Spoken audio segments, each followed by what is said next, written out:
Assalamualaikum warahmatullahi wabarakatuh. Alhamdulillahi rabbil alamin, wa bihi nasta'inu ala umurid dunya waddin, wassalatu wassalamu ala asyrafil anbiya'i wal mursalin, sayyidina wa maulana Muhammadin wa ala alihi wa sahbihi ajma'in. Subhanaka la ilma lana illa ma 'allamtana innaka antal alimul hakim. Rabbi shrah li sadri wa yassir li amri wahlul 'uqdatam min lisani yafqahu qawli bijahin nabi wa ali. Alhamdulillah, puji syukur kita panjatkan kehadirat Allah Subhanahu wa taala atas limpahan segala nikmatnya kepada kita semua, sehingga pada malam hari yang penuh barokah ini kita masih diberikan kesempatan oleh Allah Subhanahu wa taala untuk melaksanakan kewajiban-kewajiban yang diwajibkan kepada kita semua. Salawat beriring salam tidak lupa pula kita haturkan kepada junjungan kita Nabi Muhammad sallallahu alaihi wasallam beserta para keluarga, para sahabat dan pengikut beliau hingga akhir zaman. Hadirin hadirat rahimakumullah, kita lanjutkan pengajian fikih kita. Pada malam hari ini kita akan membahas tentang bab tayammum. Bismillahirrahmanirrahim. Qala al-musannif Al-Habib Hasan bin Ahmad bin Muhammad bin Salim Al-Kaf fi kitabihi At-Takriratis Sadidah fil Masailil Mufidah kalamil Habib Zain bin Ibrahim bin Sumit nafa'anallahu bihima wa bi'ulumihima fid daraini amin radhiyallahu ankum. Babut tayammum. Ta'rifut tayammum lughatan al-qasdu. Tayammum, definisi tayammum secara bahasa artinya al-qasdu atau bermaksud. Wa syar'an, adapun definisi secara secara syariat Islam, isalut turabi ilal wajhi wal yadaini min ayyi makanin biniyatin makhsusah. Adapun definisi tayamum secara syariat Islam adalah isalut turab, menyampaikan debu, ilal wajhi, ke wajah, wal yadaini, dan kedua tangan, min ayyi makanin, dari mana saja debu tersebut, biniyatin makhsusah, dengan niat yang khusus. Ahkamut tayamum arba'atun. Adapun hukum tayamum itu mencakup 4 hukum. Kadang tayamum itu bisa menjadi wajib. Kadang tayamum itu ada kala hukumnya mubah. Ada kala tayamum tersebut hukumnya makruh. Ada kala tayamum tersebut hukumnya haram. Adapun tayamum hukumnya wajib idza khafal halak min isti'malil ma' wa idza faqadal ma' hissiyan.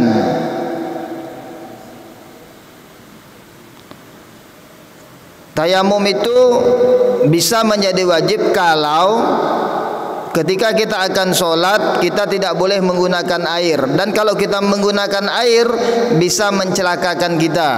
Misal kalau kita menggunakan air bisa kita meninggal dunia misalkan, atau dengan menggunakan air bisa bertambah parah penyakit kita. Maka pada saat inilah tayamum hukumnya wajib. Yang kedua, tayamum itu kadang-kadang hukumnya mubah. Ya, jadi tayamum itu bisa hukumnya mubah.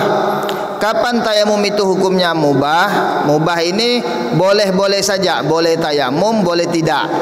Ya, boleh tayamum, boleh tidak.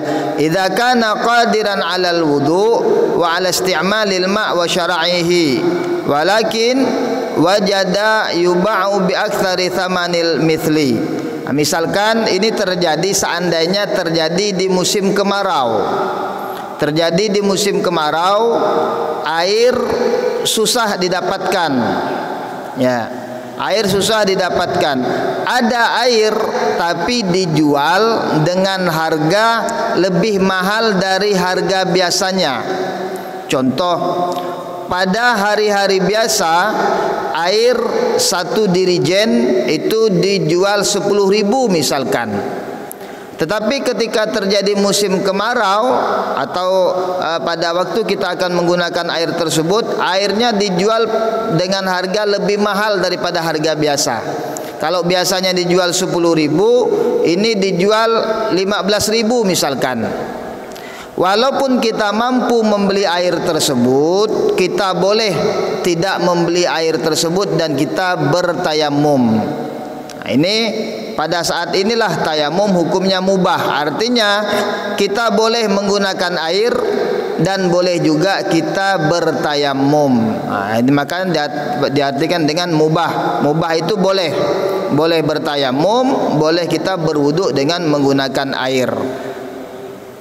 Kalau dia dijual dengan harga yang lebih mahal daripada harga biasanya, walaupun kita mampu untuk membelinya, kalau kita tidak mau membelinya tidak apa-apa, boleh kita bertayamum. Yang ketiga, tayamum itu kadang-kadang hukumnya makruh. Kapan tayamum itu hukumnya makruh? I'adatut tayamum, ketika kita mengulangi tayamum atau mengulang-ulang tayamum. Artinya ketika kita bertayamum, tayamum yang kita tayamumkan tersebut belum digunakan untuk ibadah, kita udah tayamum lagi, nah, maka itu hukumnya makruh. Kecuali sudah digunakan, ya. Contoh misalkan sudah kita pakai untuk ibadah, tapi kalau baru tayamum belum digunakan untuk ibadah apa-apa, kita tayamum lagi, maka itu hukumnya makruh. Yang keempat, haram. Ya, tayamum itu kadang bisa menjadi haram. Ya. Haram di sini dibagi menjadi dua lagi.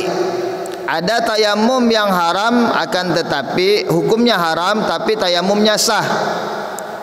Ya, tayamum hukumnya haram tapi tayamumnya sah. Kapan itu? Ketika kita bertayamum menggunakan tanah atau menggunakan debu milik orang lain tanpa izin. Maka ketika kita bertayamum dengan menggunakan debu atau menggunakan tanah milik orang lain tanpa izin, maka hukum tayamumnya menjadi haram tapi tayamumnya sah. Ketika kita pakai tayamum dan kita solat, hukum solat kita sah. Tapi tayamum tersebut dihukumi haram karena kita bertayamum menggunakan tanah ataupun debu milik orang lain tanpa izin. Kemudian juga ada haram dan hukumnya tidak sah. Ya, karena kapan itu? Idza kana al-ma'u mawjudan biduni mani'. Kalau seandainya ada air, kita boleh menggunakan air dan tanpa ada halangan menggunakan air, tapi kita bertayamum. Nah, maka itu hukum tayamumnya haram dan tidak sah. Ya, hukum tayamumnya haram dan tidak sah. Wa tayammum yaqumu maqamal wudu'i fil hadasil asghar wa yaqumu kadzalik maqamal ghusli fil hadasil akbar. Tayamum ini bisa sebagai pengganti daripada wudu ketika kita berhadas kecil, dan tayamum bisa menjadi pengganti daripada mandi ketika kita berhadas besar. Ya, jadi tayamum itu bisa sebagai pengganti wudu ketika kita berhadas kecil dan bisa sebagai pengganti mandi ketika kita berhadas besar. Adapun caranya sama, baik kita bertayamum sebagai pengganti wudu sama caranya, dan juga bertayamum sebagai pengganti mandi juga sama caranya, tidak ada beda. Bukan berarti ketika kita berhadas besar kita tidak bisa mandi, tidak boleh menggunakan air misalkan, terus kita berguling-guling di debu, bukan berarti seperti itu. Ya, tapi caranya sama. Kita cukup bertayamum, mengusap muka kita dan mengusap kedua tangan kita dengan menggunakan debu. Itu sudah hukumnya sah. Ya. Apa bedanya kita bertayamum karena hadas kecil dan karena hadas besar? Ya, bedanya yang pertama, al-mutayammum 'alil hadasil asgar yubtilu ma'abtalal wudu. Orang yang bertayamum karena hadas kecil, maka tayamumnya batal dengan sesuatu yang membatalkan wudu. Adapun orang yang bertayamum karena hadas besar, maka tayamumnya tidak batal dengan sesuatu yang membatalkan wudu. Akan tetapi dia batal karena melihat air, atau dia batal karena melihat air sementara dia boleh menggunakan air. Artinya ketika dia mau mandi, ya, ketika dia mau mandi maka tidak ada air, maka dia menggunakan tayamum. Ketika ada air, maka dia harus menggunakan air. Kita lanjutkan asbabut tayamum. Sebab-sebab kita diperbolehkan untuk bertayamum. Salasatun. Adapun sebab-sebab diperbolehkan untuk bertayamum itu ada 3. Yang pertama, faqdul ma', karena tidak ada air. Yang kedua, wal marad, karena sakit. Yang ketiga, wal ihtiyaju ilaihi li atashin hayawanil muhtaramin. Yang ketiga, karena air dibutuhkan untuk minum hewan-hewan muhtaram. Nanti kita jelaskan, ada hewan-hewan muhtaram atau hewan-hewan yang dihormati oleh syariat. Jadi sebab-sebab tayamum itu yang pertama faqdul ma', karena tidak ada air. Ai al-ajzu an isti'malil ma'. Jadi tidak ada air di sini artinya kita memang tidak bisa menggunakan air. Baik tidak bisa menggunakan air itu karena memang airnya tidak ada, atau kita tidak bisa menggunakan air karena ada halangan-halangan lain. Ya, contoh misalkan karena halangan-halangan lain, contohnya misalkan apa? Ada air tapi dijual dengan harga yang lebih mahal daripada harga biasanya. Berarti kita berhalangan untuk menggunakan air. Atau ada air akan tetapi ketika kita mau mengambil air itu ada sesuatu yang membahayakan. Misalkan ada binatang buas, maka kita juga boleh menggunakan debu untuk bertayamum. Air ada tapi kita tidak bisa menggunakannya karena ada halangan binatang buas misalkan. Atau ada air karena ada halangan ketika kita mengambil air tersebut bisa membahayakan diri kita. Misalkan kita berada di atas kapal, ya, walaupun kita di tengah-tengah laut banyak air, tapi kalau kita mau ngambil di tengah laut airnya bisa membahayakan diri kita, bisa jatuh. Maka ketika di atas kapal tersebut tidak ada air, maka kita boleh bertayamum.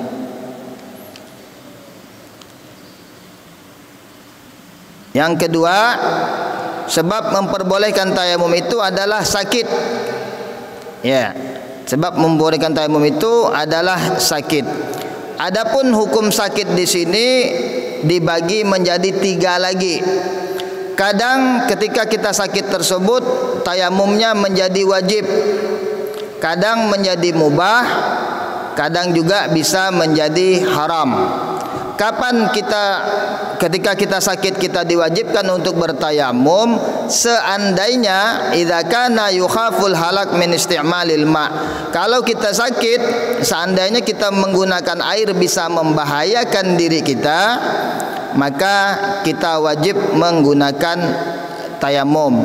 Kalau kita sakit, kalau menggunakan air bisa meninggal dunia misalkan, maka kita boleh, maka kita wajib untuk bertayamum. Nah, kemudian ada juga sakit yang hukumnya mubah. Mubah di sini artinya kita boleh bertayamum, juga kita boleh berwudu.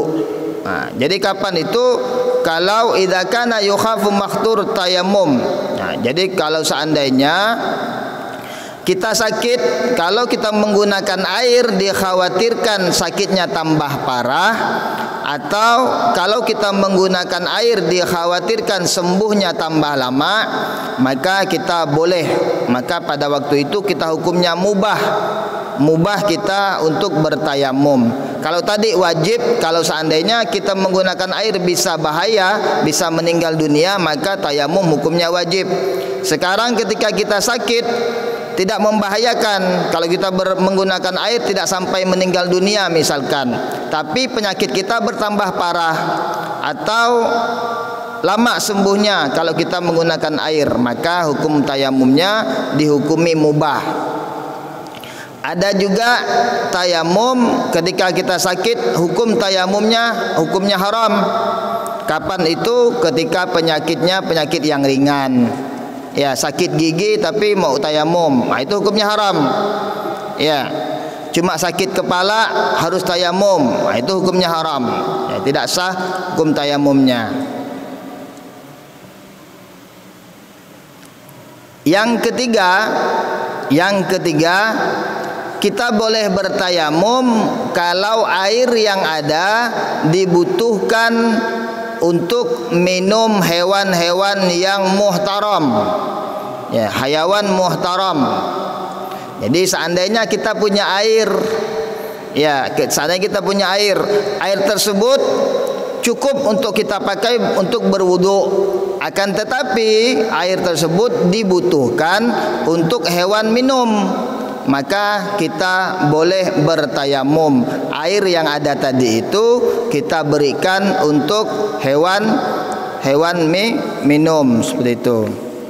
Nah, adapun di sini yang sesuatu yang terhormat, sesuatu yang tidak terhormat menurut syariat itu ada 6. Ada 6.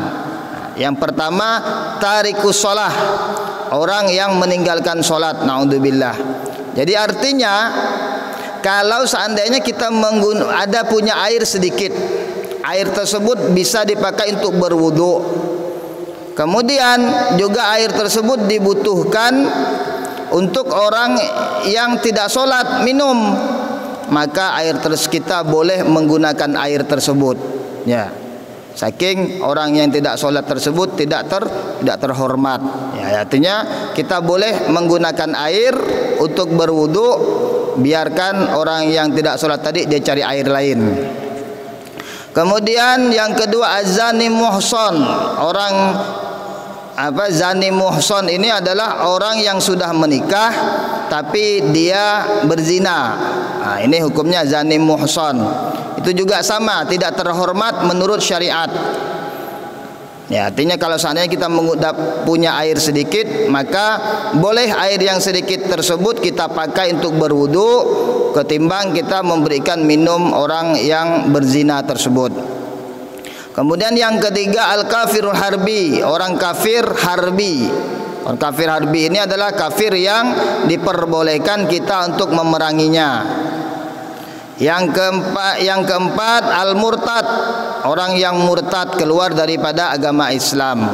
Yang kelima al-kalbul akur. Kalbul akur ini adalah anjing gila, artinya anjing yang membahayakan kita. Tapi kalau anjingnya anjing yang jinak, maka masih boleh kita memberikan ia minum dan kita tidak menggunakan air tersebut, berikan anjingnya minum, kita bertayamum. Yang keenam al-khinzir adalah babi. Babi juga termasuk daripada hewan yang tidak terhormat menurut syariat.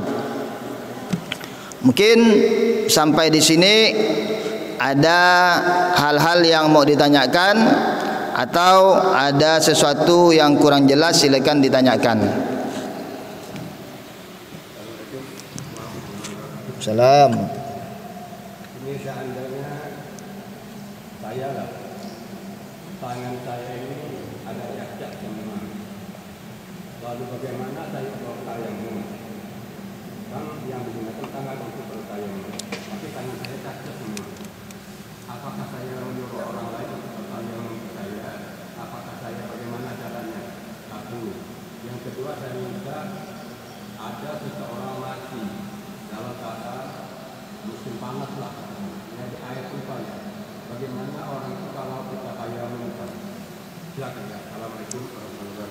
Salam.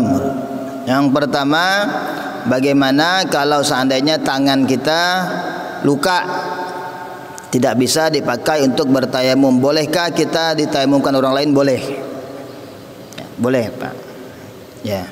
Kemudian yang kedua, orang yang meninggal dunia apabila tidak ada air maka boleh ditayamumkan, atau jenazah orang tersebut sudah rusak, misalkan dia meninggal karena terbakar, kalau disiram dengan air dagingnya bisa tanggal misalkan, maka kita tayamumkan. Atau orang yang meninggal tenggelam, yang sudah badannya sudah mulai berubah, maka kita tayamumkan seperti itu. Jadi mayit boleh ditayamumkan karena beberapa hal. Yang pertama karena memang tidak ada air. Yang kedua memang karena mayit tersebut tidak bisa menggunakan air. Artinya kalau dia menggunakan air bisa membahayakan, bisa merusak badannya seperti itu. Maka kita cukup dengan bertayamum. Dan tayamum tersebut sudah sebagai pengganti daripada mandinya seorang mayit. Kan ada lagi yang lain, silakan.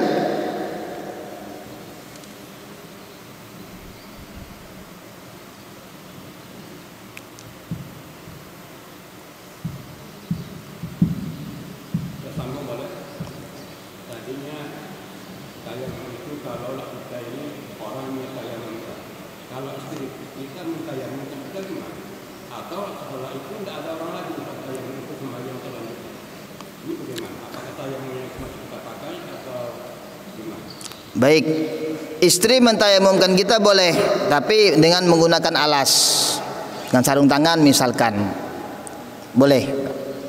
Karena kalau tidak menggunakan sarung, menurut mazhab Imam Syafi'i, bersentuhan suami istri itu kan membatalkan wudu, sama juga membatalkan tayamum.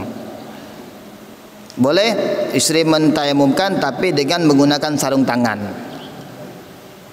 Ganti lagi yang lain, silakan.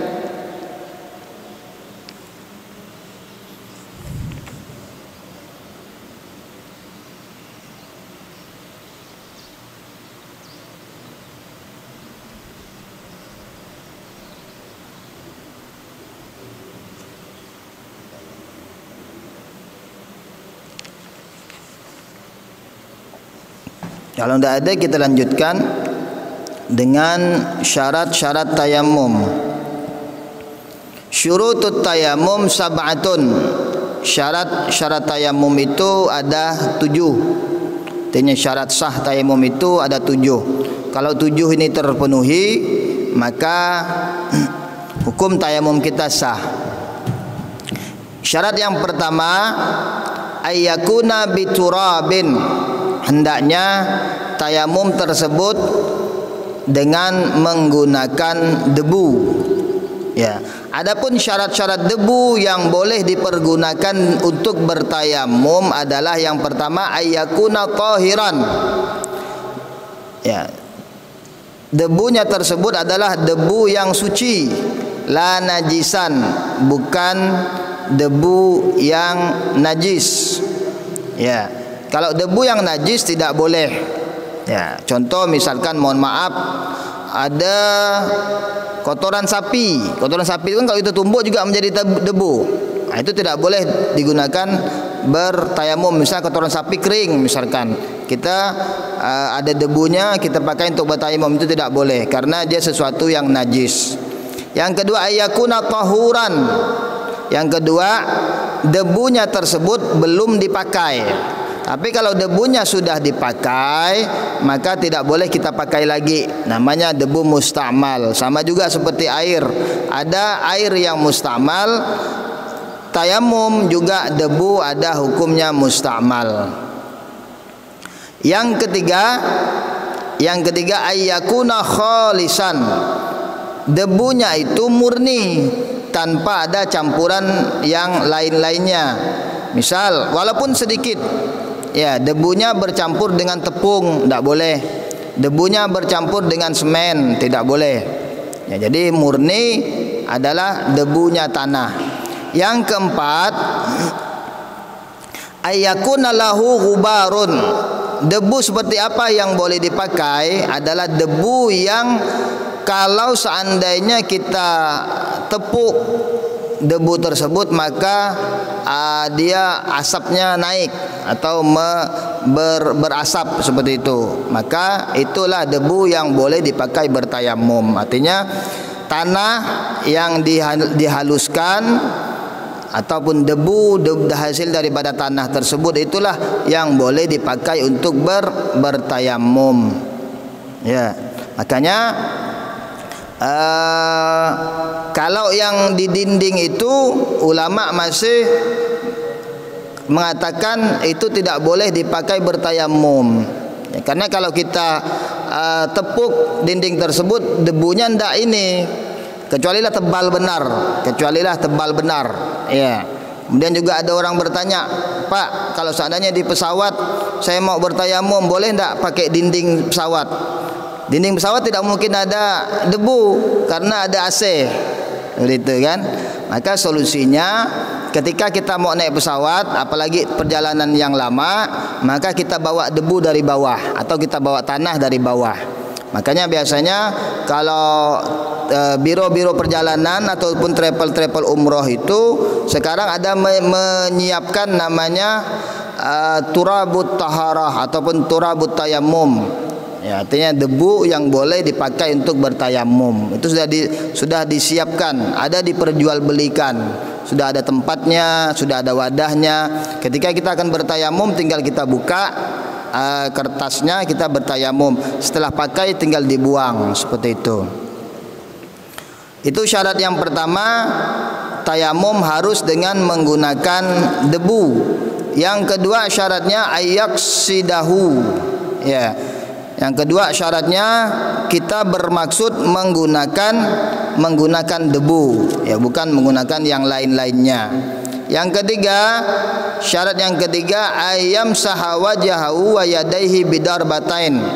Kita mengusap muka dan mengusap kedua tangan dengan 2 tepukan. Artinya kita mengusap muka dengan 1 kali tepukan, mengusap tangan dengan tepukan yang kedua.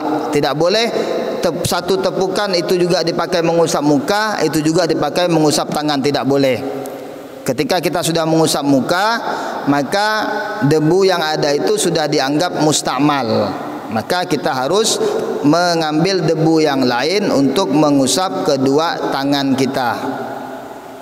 Ya, jadi caranya tayamum tersebut, ya, kita praktekkan caranya. Kita ambil debu pertama, setelah itu ketika kita mengangkat tangan kita itu kita berniat di dalam hati untuk bertayamum.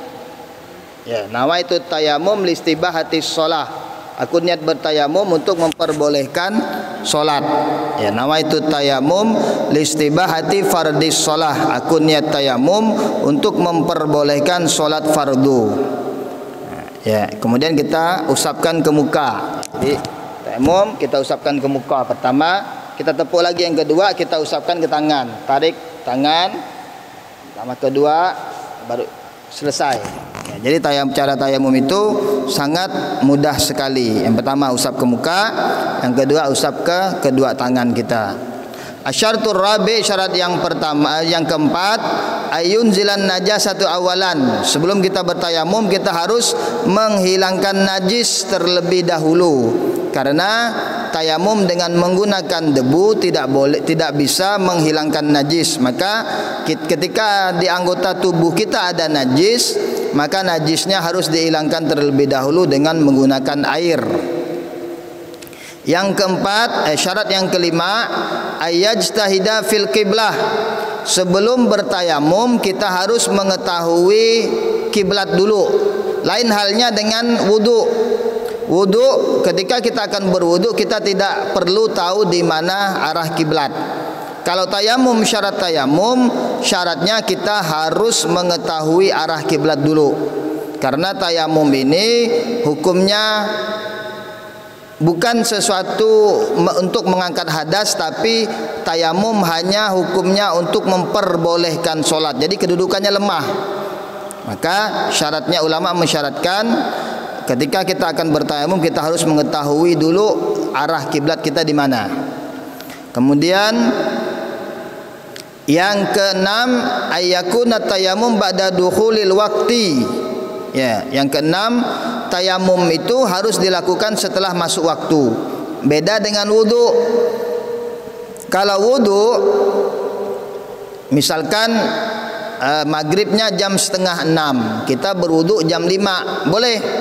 Tapi kalau tayamum, kita harus bertayamum setelah masuknya waktu maghrib. Misalkan kita mau sholat maghrib, maghribnya jam setengah 6, maka setelah jam setengah 6 baru kita bertayamum, baru kita sholat. Seperti itu. Kemudian syarat yang ketujuh, ayyatayammama likulli fardhin. Hendaknya kita bertayamum untuk setiap fardu. Artinya satu tayamum hanya bisa digunakan untuk satu sholat fardu. Kalau wudu beda. Wudu dengan satu wudu boleh untuk beberapa sholat fardu, asalkan wudu kita belum batal. Misalkan dari maghrib kita berwudu, ya tidak batal. Isya belum batal, pakai wudu itu lagi. Sampai subuh misalkan kalau belum batal, boleh kita menggunakan wudu yang tadi itu. Tapi kalau tayamum, ketika kita mau sholat maghrib kita tayamum, mau sholat isya batal tidak batal harus tayamum lagi, yang mau sholat subuh batal tidak batal harus bertayamum lagi. Nah, itu syaratnya. Tayamum itu harus bertayamum di setiap sholat fardu. Mungkin sampai di sini ada yang mau ditanyakan, silakan. Masalah tadi di pesawat, seandainya perkiraan saya, pesawat itu diperkirakan makan waktu di pesawat itu 2, umpamanya zuhur dengan subuh dengan zuhur. Bagaimana saya membawa jamak takdim dulu, jamak akhir. Jadi saya sembahyang di tempat menggunakan sembahyang jamak takhir, nanti bawa takdim. Gimana ya? Yang dulu sembahyang pertama subuh, waktu saya sembahyang isya, itu kan apa namanya? Jamak akhir ya. Baik. Nah, setelah itu sampai kepikiran di lapangan pesawat sudah selesai, sembahyang zuhur sudah selesai. Nanti saya sembahyang asarnya mau jamak jamak. Iya. Jadi ketika kita di pesawat, seandainya kita bisa menjamak, maka boleh dijamak. Jamak takhir lah, misalkan kita tidak mau sholat di pesawat, maka dijamak takhir. Seandainya ini waktunya zuhur dengan asar, kita di pesawat pas waktu zuhur, maka kita niat untuk jamak takhir. Nanti kita sholatnya ketika sudah sampai. Gitu. Tapi kalau subuh tidak bisa dijamak. Ya, tidak bisa, Pak. Yang bisa dijamak itu hanya zuhur dengan asar dan maghrib dengan isya. Itu saja 2 waktu. 4 waktu saja yang boleh dijamak. Zuhur dengan asar, maghrib dengan isya. Adapun subuh itu harus dilaksanakan, tidak bisa dijamak. Iya, makanya ketika kita perkirakan sholat yang tidak bisa dijamak atau memang tidak bisa ditinggalkan lagi, maka wajib kita kerjakan di atas pesawat. Contoh misalkan kalau perjalanan ke Mekah kan kurang lebih 8 jam, yaitu kan bisa melewati 2 waktu, maka mau tidak mau kita harus sholat di atas pesawat. Ya, mau tidak mau kita harus sholat di atas pesawat. Boleh kita jamak takdim ataupun jamak takhir, boleh beserta qosor. Mungkin ada lagi yang lain, silakan.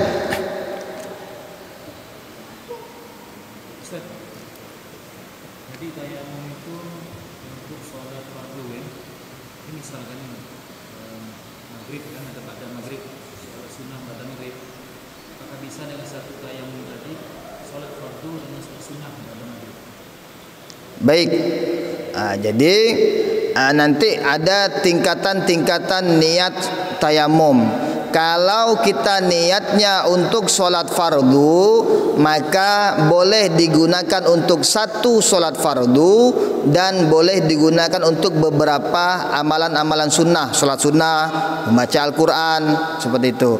Tapi kalau kita niatnya untuk solat sunnah, maka tidak boleh digunakan untuk solat fardu. Nanti ada tingkatan niat niat tayamum itu ada 3 tingkatan. Ada untuk solat fardu, untuk solat sunnah, dan untuk membaca Al-Quran. Dia tidak boleh, kalau kita menggunakan niat yang di bawah, tidak boleh dipakai untuk yang di atas. Tapi kalau kita pakai yang niat yang di atas, maka boleh semua untuk niat yang di bawahnya. Artinya kalau kita berniat untuk solat fardu, maka hanya untuk 1 kali solat fardu dan boleh dipakai untuk beberapa solat sunnah. Misal kita sholat maghrib tadi, untuk niatnya sholat fardu maghrib. Setelah selesai sholat maghrib, kita boleh sholat ba'diyah maghrib. Misal setelah ba'diyah maghrib kita mau sholat hajat lagi, boleh. Kita mau sholat apa, sholat tasbih misalkan, boleh. Tapi kalau kita dahulukan sholat qabliyah, kita sholat isya nih, kita tayamum. Ketika sholat boleh, boleh. Ya artinya, ya kalau kita niatnya untuk sholat fardu, maka boleh digunakan untuk beberapa sholat sunat. Tidak masalah apakah sunnahnya dulu atau fardunya dulu, tidak apa-apa. Yang jelas dia hanya boleh untuk 1 sholat fardu dan boleh beberapa untuk sholat sunnah dan amalan-amalan sunnah yang lainnya, seperti membaca Al-Quran dan lain-lain. Ya, kalau kita niatnya tayamum untuk sholat sunnah, boleh untuk sholat sunnah dan untuk membaca Al-Quran. Tapi kita tidak boleh untuk sholat fardu. Ada lagi lain? Silakan. Ada sebesarnya, Ustaz. Ya. Sebesar ini misalkan masih ada kotoran gitu kan. Apakah ini kita nggak bisa menyentuh air nih? Ini dulu tadi kan nggak bisa menyentuh air. Tadi kan saya dengar bahwa kita bersihkan dulu pakai air, tapi benar-benar nggak bisa menyentuh air nih. Kan tayamum. Bagaimana posisi ini, kan masih ada kotoran ini. Baik, maka kita sholat dengan keadaan faqidut tuhrain. Artinya kita sholat tapi tanpa membersihkan najis. Maka hukum sholat kita nanti, seandainya kita sudah bisa membersihkan najis tersebut, sholat yang kita lakukan wajib kita ulangi lagi. Itu diqadha. Ya sama seperti misalkan kita lagi di jalan, pakaian kita najis semua, kita tidak bisa ganti pakaian, maka kita juga tetap wajib sholat dengan pakaian yang najis tersebut. Itu. Walaupun ketika kita sampai di rumah, kita wajib mengqadha sholat tersebut. Ada lagi mungkin yang lain? Silakan. Kalau tidak ada, kita cukupkan sampai di sini karena juga sudah masuk waktu Isya. Wallahu a'lam bishawab. Kita tutup dengan doa kafaratul majlis. Subhanakallahumma wa bihamdika asyhadu an la ilaha illa anta astaghfiruka wa atubu ilaik. Allahumma shalli wa sallim ala sayidina wa maulana Muhammad.